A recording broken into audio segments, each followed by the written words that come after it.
But by the 90s, you were positively famous. You'd shifted to being an MP, and there were opinion polls that had you trending above Paul Keating as preferred Prime Minister. You were what they call a true celebrity politician. Now, I came across a quote from a 13-year-old Bronwyn who wanted to be the first female Prime Minister. Did you ever look at the role of Prime Minister more seriously as your career went on? Well, yes, it was very serious in the period through the early 90s, where the opinion polls did show that I was the preferred person over the sitting Prime Minister and the leader of the opposition to be Prime Minister. And I had an enormous amount of support. And that's part of the reason, I guess, I transferred from the Senate to the House. Although John Gorton, of course, was Prime Minister while he was in the Senate, but he then transferred to the House. But it was an exciting time where people were listening to new ideas. They wanted new ideas. And I talked a lot about free enterprise. I talked a lot about the sort of changes I wanted to see. And to be blunt, it came pretty close to me becoming Prime Minister. In fact, I think I had a couple of front pages one on the Bulletin, one on the colour magazine of the Australian, saying that I would possibly be the first woman Prime Minister.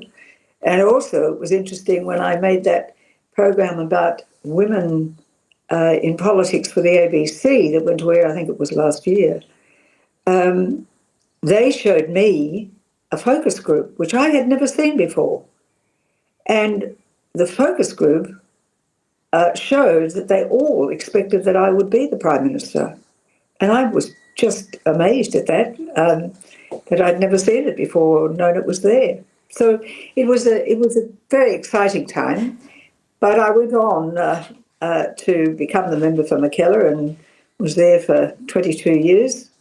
And in various roles as minister, as committee chair, as speaker. And I can just say it was a great honour to serve and to be able to use the voice that I had wanted to have to inject my thoughts and my ideas and my wishes to see the best for Australia, a nation of which I'm hugely proud. I think we are the best country in the world without any doubt at all. And and then to go on and still be able to make commentary, I think I'd been very privileged in that regard. Well, it's a great shame you didn't get to be Prime Minister, not because you would have been the first female Prime Minister, but because of your skill at leading the country. I think we missed out on that one. But you did get to have your portrait hung because, of course, you were Speaker of the House. What was that like? Was it kind of cool to have your portrait? Well, it's part of the tradition of the Parliament. The Speaker of the House and the President of the Senate and Prime Ministers and Governors General are the people who have their portraits hung or painted and hung. And it's an interesting process to go through.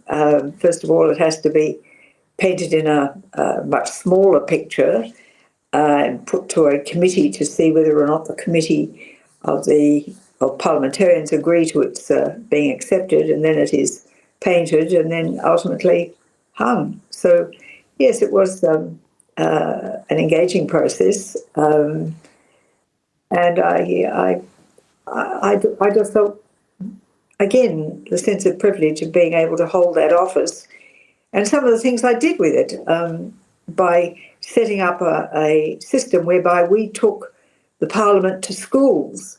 We'd take a mace, we'd take a dispatch box, we'd take some gowns, and we would go into the school having decided which school we'd go with, and they had picked a topic and that would become the subject of a bill, and then we'd take it through the processes and they would debate it. So that was a terrific thing to start, and I'm very pleased to say that the current Speaker is continuing that program, which I think is very important.